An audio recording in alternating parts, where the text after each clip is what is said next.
together in November here in Chicago during our Unleash WD Summit. I really look forward to you being there. You're going to add a lot of value to the 300 individuals plus the industry itself, Whitney. But here's a premise I have.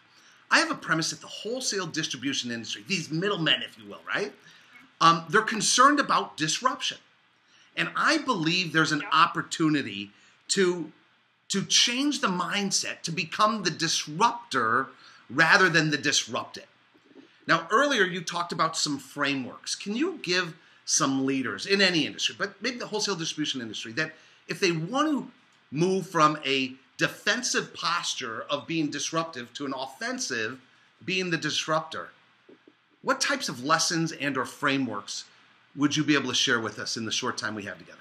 Let me give you four sort of highlights, if you will. The first would be, and a lot of this is reviewed in my recent Harvard Business Review article, but the first point I would say is to target a need that can be met more effectively. In other words, a job that needs to be done that no one else is doing. And a great example of that in industry is Salesforce.com.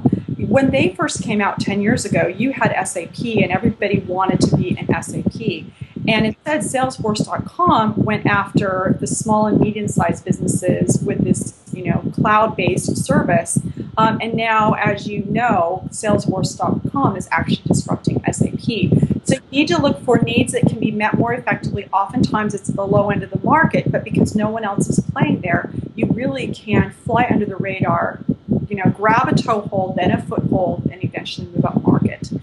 The second point I would say is that you need to identify your disruptive strengths.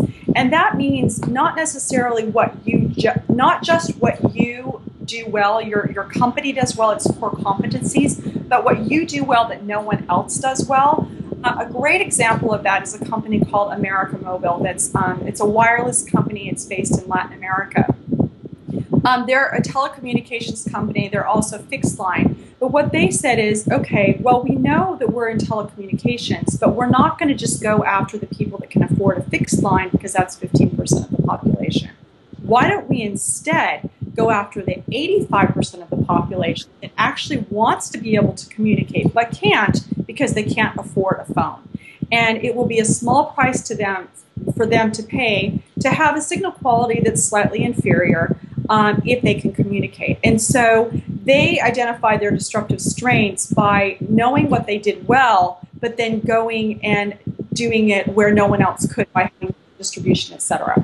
The third, I would say, is you have to be willing to step back or sideways in order to grow. Sometimes, as you get larger and larger, your survival, continues to depend upon revenue growth. Because you get larger, you think you're too big to stop or too big to continue exploring smaller revenue growth opportunities. But just as Borders was slow to embrace online commerce, they have been disrupted. So it's really important that you say to yourself, okay, I think I'm too big, but I have to be willing to at least set up separate business units whose mandate is to kill me.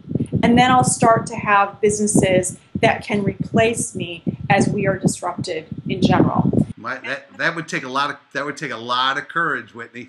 It takes a lot of courage, and part of the reason you need to disrupt yourself and practice doing that is that you know what it feels like and you have that gumption to make those really tough decisions, because the reality is that you're going to get disrupted sooner or later. The question is just, do you do it yourself and manage it, or do you let someone else do it for you? And then the fourth point is you just need to let your strategy emerge. When you're disrupting yourself, your best outcome is to take on market risk rather than competitive risk. Market risk, by definition, means you don't know what the market looks like. You're creating it. You're finding a job to be done that no one else is doing. So you're not going to have a lot of projections. And so it's important, again, if your strategy team comes to you and says, I don't know what this looks like, but I think there's a need there, you trust that. And what's fantastic about that is, according to Amar Bide, who's now a professor at the Kennedy School at Harvard, is that for 70% of all successful entrepreneurs, strategy they initially pursued is not the one that they led to their success. So be willing to let your strategy emerge. So really there are those 4 points. And then I'd say one final point is that if it's lonely and scary, you're probably on the right path. It's not easy being a CEO, but that's what you're paid to do, is to figure out how to take your business in a place that no one else is, and that's just sometimes very scary.